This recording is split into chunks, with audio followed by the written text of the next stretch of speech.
नमस्कार दोस्तों, आप सभी का एक बार फिर से स्वागत है हमारे चैनल दुर्गा भक्ति मार्ग में। आज मैं आप सभी को सुनाऊंगी वामन द्वादशी की व्रत कथा। भाद्रपद माह की द्वादशी तिथि को वामन एकादशी का त्योहार मनाया जाता है। वामन देव भगवान विष्णु के 5वें अवतार माने गए हैं। इस दिन औरतें अपने परिवार की सुख शांति और धन वैभव को बनाए रखने के लिए वामन देव यानी कि भगवान विष्णु का व्रत करती हैं। वेदों, पुराणों व शास्त्रों में वामन देव को विष्णु जी का 5वां अवतार माना गया है। धार्मिक मान्यता है कि इस दिन अभिजीत मुहूर्त में भगवान श्री विष्णु ने वामन के रूप में अवतार लिया था।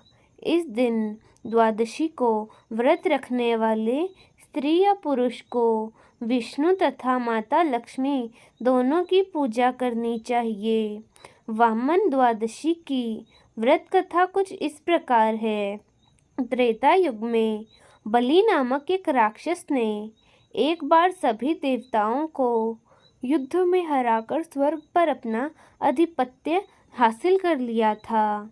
इसके बाद वह देवताओं पर तरह तरह के अत्याचार करने लगा।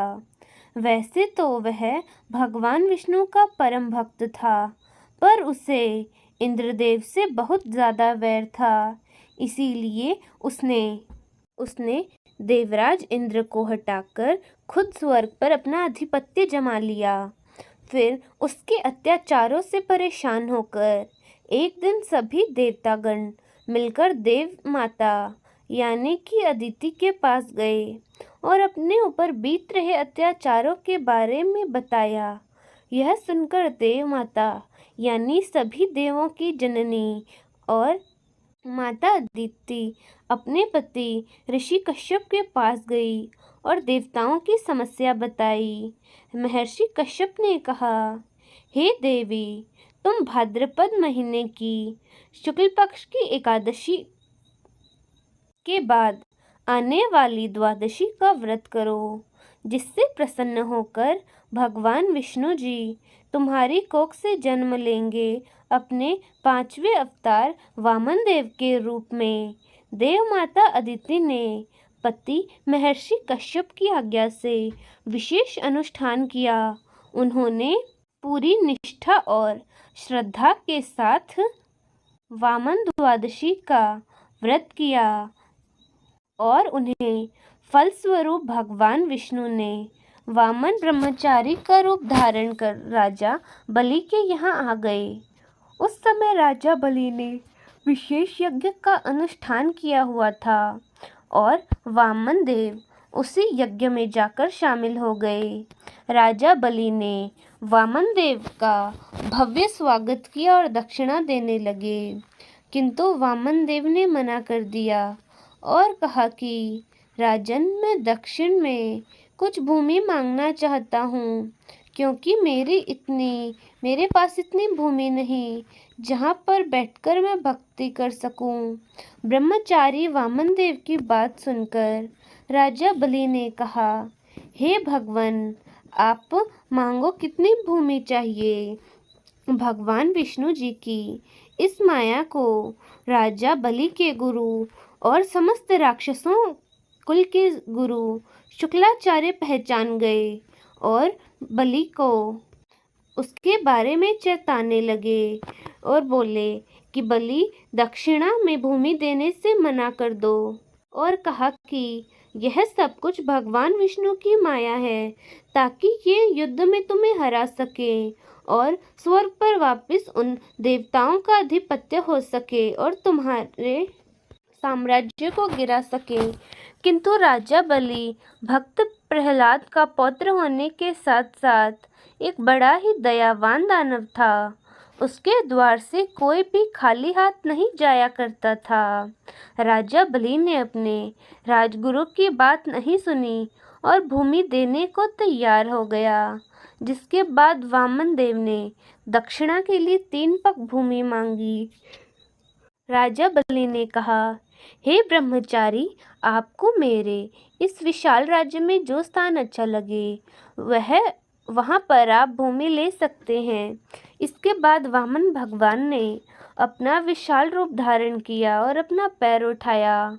एक पैर में ही भगवान ने पूरी पृथ्वी और दूसरे पग से भगवान ने पूरा स्वर्गलोक और ब्रह्मलोक नाप लिया।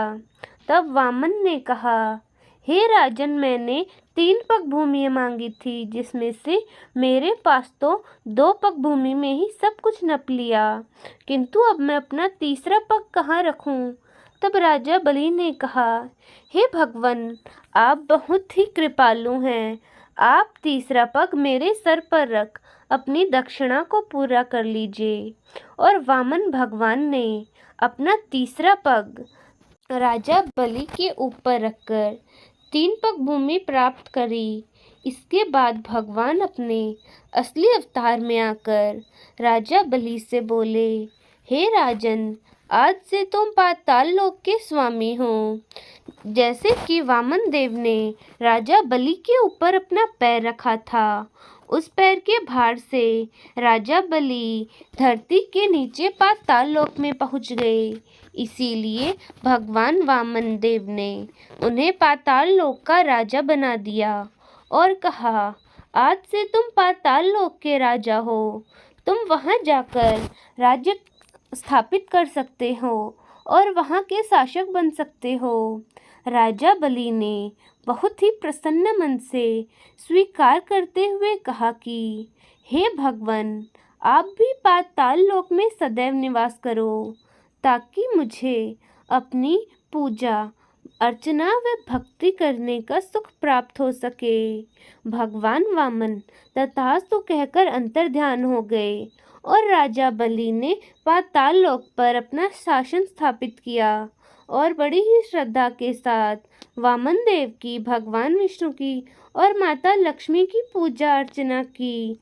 तो दोस्तों, कैसी लगी आपको हमारी आज की यह कथा? कमेंट्स में ज़रूर बताएं। धन्यवाद।